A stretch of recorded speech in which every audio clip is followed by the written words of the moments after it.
अगर आप भी लेना चाहते हैं देश दुनिया की तमाम जानकारी तो आज ही सब्सक्राइब करें हमारे चैनल को। साथ ही नीचे दिए बेल आइकन को जरूर दबाएं ताकि हर अपडेट आप तक पहुंच सके। नमस्कार, आप देख रहे हैं प्रभा साक्षी। मैं हूं आपके साथ अंकित सिंह।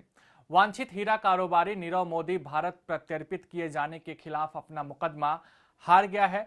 ब्रिटेन के एक न्यायाधीश ने फैसला सुनाया कि पंजाब नेशनल बैंक से करीब 2 अरब डॉलर की धोखाधड़ी के मामले में जालसाजी और धन शोधन के आरोपों का सामना करने के लिए उसे भारत भेजा जा सकता है।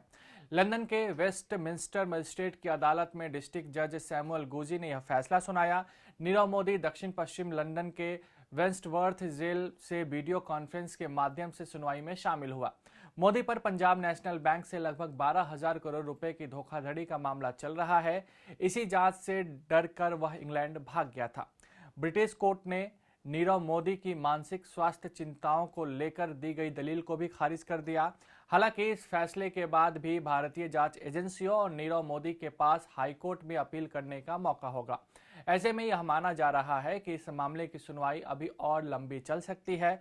नीरव मोदी को प्रत्यर्पण वारंट पर 19 मार्च 2019 को गिरफ्तार किया गया था और प्रत्यर्पण मामले के सिलसिले में हुई कई सुनवाइयों के दौरान वह जेल से वीडियो लिंक के जरिए ही शामिल हुआ था। इसे भारत सरकार की बड़ी कामयाबी मानी जा रही है। कहा जा रहा है कि यह भारत के कूटनीतिक प्रयासों का नतीजा है। नीरव मोदी के बाद अब विजय माल्या, मेहुल चोकसी पर भी शिकंजा कस सकता है। लंदन के कोर्ट के इस फैसले को जहां भाजपा भारत सरकार की जीत मान रही है और यह दावा कर रही है कि यह सरकार के कूटनीतिक प्रयासों का नतीजा है, वहीं विपक्ष अब भी सरकार से सवाल पूछ रहा है। एक विशेष साक्षात्कार में आज से 2 साल पहले आर्थिक अपराधियों नीरव मोदी, मेहुल चोकसी और विजय माल्या के बारे में पूछे जाने पर प्रधानमंत्री नरेंद्र मोदी ने क्या कहा था, यह आपको जरूर सुनना चाहिए। आखिर भागना क्यों पड़ा?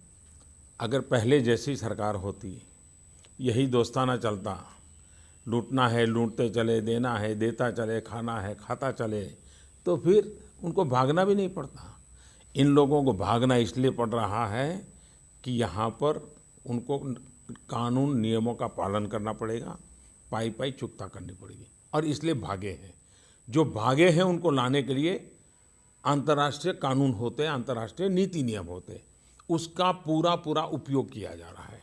ऐसे भगोड़ों के लिए मजबूत से मजबूत हमने कानून बनाए हैं। उनकी संपत्ति जब्त करने का कानून बनाया है। इतना ही नहीं, विदेशों में उनकी संपत्ति है तो उसको भी जब्त करने का कानून बनाया है। इसलिए सरकार के हाथ में जितने विषय हैं उनका पूरी तरह हम उपयोग कर रहे हैं, और मैं विश्वस्त हूँ कि पहले इस देश से भागे हुए कोई वापस नहीं आए। इस सरकार के समय भागे हुए लोग आज नहीं तो कल कभी न कभी आएंगे।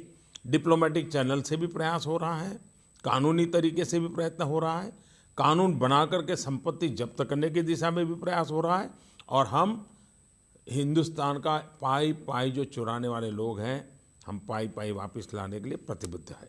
दूसरा, कभी अंतर्राष्ट्रीय फोरम में मैं नया था, मैं G20 में गया था, पहली मेरी G20 समिट थी। उस G20 समिट में मैंने काले धन और बैंक अकाउंट में जो पैसे रखे जाते हैं विदेशों में, जो एक प्रकार से हेवन बन चुके हैं, उसके संबंध में विस्तार से विषय रखा था। और पहली बार G20 समिट में सभी देशों ने मिलकर के इसको एक गंभीर समस्या माना था। उसको टेररिज्म फंडिंग होता है, ये भी चर्चा आई थी, और आज दुनिया के देश जानकारियाँ देने के लिए तैयार हुए हैं।